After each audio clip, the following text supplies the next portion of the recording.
guys, Man of Tech. So today I have some good or bad news for you depending on how you take it, of course. So we have a new update and this is iOS 13.7. As you can see, I just updated my device and I have to mention that the device temperature did heat up. It reached close to 34.5 degrees Celsius. Now that is about 4.5 degrees above average, because usually during an update your device heats up, and for me that average temperature has been 30, but this one went to around 34.5, so just keep that in mind.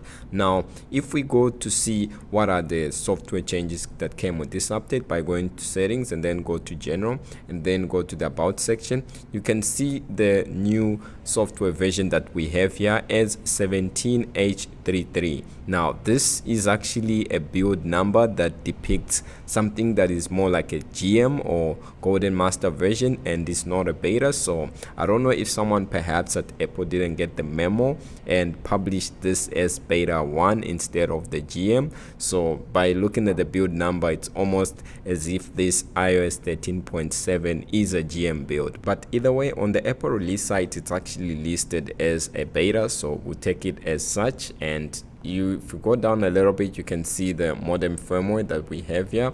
It's 3.05.00, no modem firmware update there. And then if you go back to see how much storage this update is taking, so it just takes a moment to load, and then once it's completed you scroll all the way down and we'll see how much system is taking up. And as you can see, system is taking 6.66 gigs. That is a scary number, but before that system was actually taking up 6.52 gigs, so it went up by 100 megabytes. So that is something worth noting. It's not much, but it's a slight increase. And then if we go to other storage, you can see that it says 0 kbs, and basically it just said that before updating. So if you are a public beta tester, just keep in mind that at the time I'm recording this video, today is August the 26th, it's only available to developers only, so you will need a developer profile in order for you to download this update.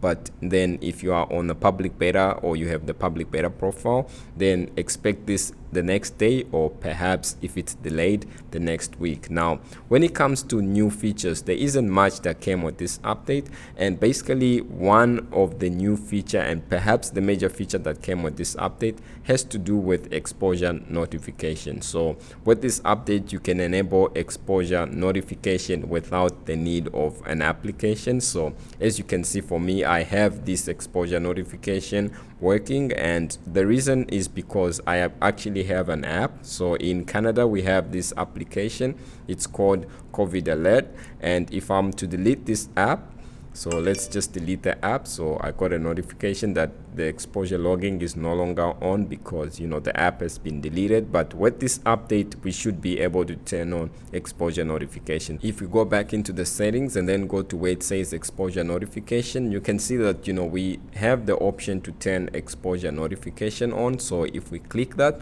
you can see that this time around this page actually has text that is showing. Now when I attempted this on iOS 13.6.1, this section here appeared blank. So if you are on 13.6.1, try this and you should see this section blank. But if you update to 13.7 beta, then you should be able to see this text, and then you can click continue and then select your region. So I'm in Canada, so let's go to see and select Canada, and then it will say your region has an exposure notification app. To turn on exposure notifications for COVID Alert, you can download their app from the App Store, and if I click done, you can see that basically I can't turn this on still without having the app, but I can see availability alerts. This is the change that basically came with this update. And if you turn this on, it says receive a notification if exposure notifications are available in your current region. Your region is based on a general location check from your iPhone. So I can be able to turn this on and off. If you can't turn this on and off, just go to your settings and allow location based alerts, and you'll be able to turn this on and off.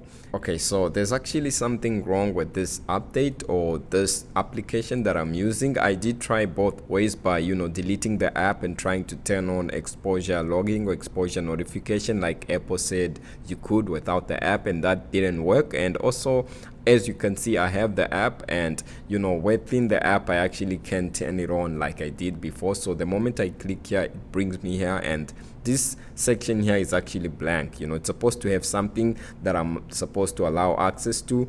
All these other sections I allowed access to everything. So irregardless of my attempts, you can see that exposure logging still won't work for me on my iPhone X. If I go there and then click turn on and then click continue and then go to where it says Canada right here, you can see that it's directing me back to the app, right? And then if I open the app, I have it downloaded, just open it, and if I click enable, basically it takes me back. So there's something that is supposed to show up here, but it's not showing up, and that's perhaps a bug that came with this update, and what was supposed to be one of the main features or changes that came with iOS 13.7 isn't working for me on my iPhone X here in Canada. So that's something that I noticed. Now let's look at some of the bugs that have been fixed with this update. For me on 13.6.1, I was experiencing a bug whereby on YouTube or Instagram, if I play a video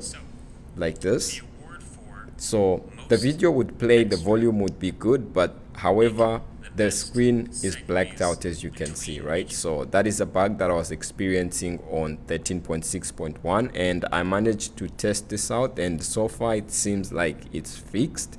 And that's good because you can see here that it's actually playing and video is showing. So that's good that they managed to fix this. Some users are reporting that when using AirPods Pro and switching perhaps from one device to another, audio routing or audio handoff isn't working as seamless as it's supposed to. Sometimes it tends to lose connection, and yeah, basically that's the bug that I've managed to find out. Now in terms of battery life, if we go into the settings here and go to the battery section, my battery health or maximum health remained the same. It's still on 87%, and before it was on 87%. And my screen on time, on 13.6.1, you can see my screen on time, the screen on time that I have. I was having, about, let's go to this day, 8 hours and 2 minutes, and that is basically by using like 120%. So it was kind of in the middle, not too good, not too bad, right? So with this update, I should expect a little bit of an improvement, as there isn't many new features that came with this update. It's more with regards to stability. Now when it comes to performance, I should mention that initially after updating, my device temperature did heat up, and that affected performance a little bit. Some applications were opening with jitter or with some sort of delay, but I managed to run Geekbench scores, and let's just compare the scores that I have here. So for CPU, you can see the scores that I have on 13.7, 921 versus 919, and 2356 versus 2444. So you can see that CPU wise, this update is ahead.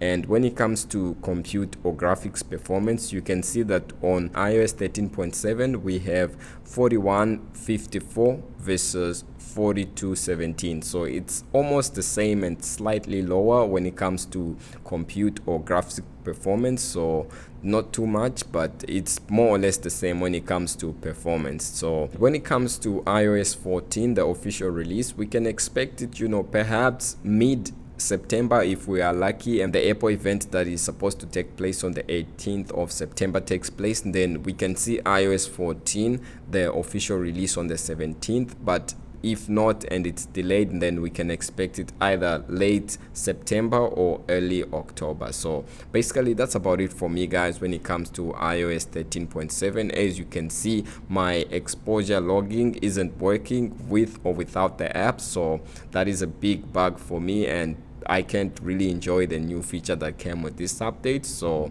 that's about it for me. If you like this video, and also if you are experiencing the same issue and perhaps you are also in Canada, let me know in the comment section below so that I can do some investigation. And that's about it for me. Stay safe, and I will definitely see you in the next video.